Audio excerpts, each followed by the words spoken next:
You're following some breaking news out of the FDA. The agency has just approved a new highly effective HIV prevention medication.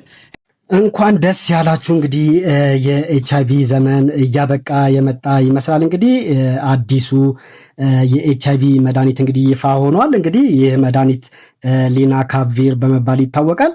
እንግዲህ ስለዚህ መድኃኒት እንግዲህ 5 አስገራሚ እውነታዎችን እነግራችኋለሁ።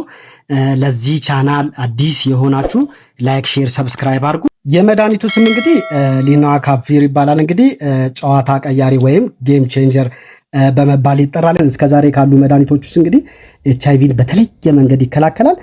ይህ መድኃኒት እንግዲህ ኤችአይቪ ቫይረስ ወደ ሲዲ4 ሴል ወይም ወደ ነጭ ደም ሴላችን ውስጥ ከመግባቱ በፊት ይሄም እንግዲህ እስከዛሬ ካሉ መድኃኒቶች ውስጥ እንግዲህ የተለየ ያደርገዋል። ይህ መድኃኒት እንግዲህ በአመት ውስጥ 2 ጊዜ በመርፌ የሚሰጥ ሲሆን በፊት የምንወስደው እንግዲህ መድኃኒቶች እንግዲህ በየቀኑ የሚወሰዱ መድኃኒቶች ናቸው። ይሄ ሊናካቪር የሚባለው መድኃኒት እንግዲህ በ6 ወር አንድ ጊዜ በመርፌ የሚሰጥ መድኃኒት መሆኑ ከሌሎች ለየት ያደርገዋል።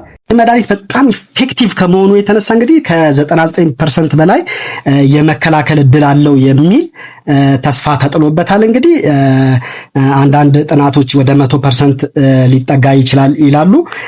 እንግዲህ ይህ መድኃኒት በተለይ ዕለታዊ ኪኒናቸውን መውሰድ የሚከብዳቸው ሰዎች ላይ ትልቅ ተጽዕኖ ይኖረዋል። ለዝቅተኛ ገቢ ላላቸው ሀገሮችም ሊዳረስ ጥረት በመካሄድ ላይ ይገኛል። እንግዲህ ሌላኛው እንግዲህ ዋጋውና ተደራሽነቱ ምን ያህል ነው የሚል ነው። እንግዲህ ተደራሽነት እንግዲህ ዓለም አቀፍ የሆነ ግፊት እየተደረገበት ነው። እንግዲህ ዋጋው ቅናሽ እንዲኖረው እና ሁሉም ሰው ተጠቃሚ እንዲሆን በመደረግ ላይ ይገኛል። እንግዲህ ለዚህ ቻናል አዲስ የሆናችሁ ላይክ፣ ሼር፣ ሰብስክራይብ አድርጉ።